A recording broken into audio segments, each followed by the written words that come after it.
بلکہ ہم خود بھی قرآن و حدیث کی تعلیم حاصل کریں گے. ہمارے بچے جو بی اے کر چکے ہیں، ایم اے کر چکے ہیں، لطف تو یہ ہے نا کہ دنیا کی تعلیم جس نے حاصل کی ہے وہ دین کی تعلیم حاصل کرے. وہ صرف ایسے مولوی سے جو صرف دین کی تعلیم ہے اس کے پاس، اس سے بہت زیادہ اللہ کے دین کا کام کر سکتا ہے. کیوں؟ اس لیے کہ وہ دوسری تعلیم بھی جانتا ہے. حضرت عمر رضی اللہ عنہ نے فرمایا کہ جب تک تم کفر کو جانتے پہچانتے رہو گے کہ کفر کیا کہتا ہے، اس وقت تک اسلام کو خطرہ ہی کوئی نہیں. جاہلیت کو پہچاننے والے جب تک باقی رہیں گے کہ جاہلیت کیا کہتی ہے، کفر کیا کہتا ہے، اسلام کو کوئی خطرہ نہیں.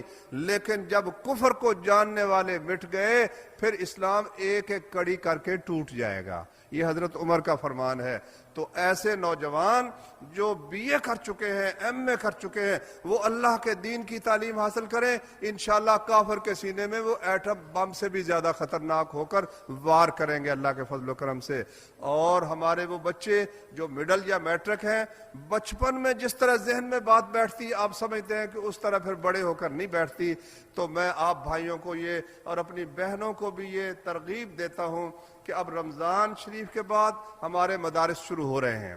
سارے دینی مدارس کا یہ، دوسروں کا تو ہوتا ہے جنوری فروری کے لحاظ سے مارچ میں شروع ہوتے ہیں یا جنوری میں شروع ہوتے ہیں. ہمارے دینی مدارس وہ شروع ہوتے ہیں شوال میں. رمضان کے بعد 6 دن کو شروع ہوگا، کوئی 10 دن کو 15 دن.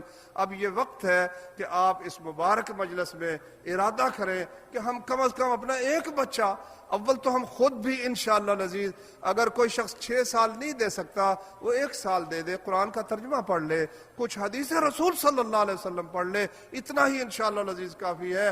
اور اگر کوئی زیادہ وقت دے سکتا ہے اپنے بچوں کا تو میں آپ بھائیوں کو اور بہنوں کو دعوت دیتا ہوں. تو آپ لوگ خود بھی، میں سب سے پہلے ان نوجوانوں کو کہتا ہوں، دیکھو نا، میں نے دیکھا ہے پی ایچ ڈی کرنے کے لیے نا بال سفید ہو جاتے ہیں، پڑھنے کے لیے باہر گئے ہوئے ہیں، بی اے کر چکا ہے، ایم اے بھی کر چکا ہے، پی ایچ ڈی کے لیے جناب علی عمر اپنی جو ہے وہ گنواتا ہی چلا جا رہا ہے، برباد ہی کرتا چلا جا رہا ہے. تو اس کو کسی کام میں لگا لو، کوئی 2-4 سال اللہ کی دین کی تعلیم حاصل کرنے کے لیے اپنے آپ کو وقف کر دو. انشاءاللہ العزیز اللہ تعالیٰ آپ کو دنیا میں بھی سعادت عطا کرے گا، آخرت میں بھی خوش قسمتی عطا کرے گا. اور جو بچے ہیں ہمارے مڈل میٹرک، وہ ان اگر بی اے ایم اے کرنا ہے، اب کوئی کام ایسا ہے ہی نہیں. یہ صفوں کے پڑھنے والے ایسی محنت کی عادت پڑتی ہے کہ یہ میٹرک ایف اے بی اے ان کے لیے معمولی سا کام ہے، آسانی سے وہ امتحان دے کر پاس کر سکتے ہیں. تو میں آپ کو یہ دعوت دیتا ہوں کہ اپنے بچوں کو دین کی تعلیم دیں. اور جو بڑے ہیں وہ جس طرح عراق کے گلی کوچوں میں جنگ ہو رہی ہے اس طرح تیار ہو جائیں.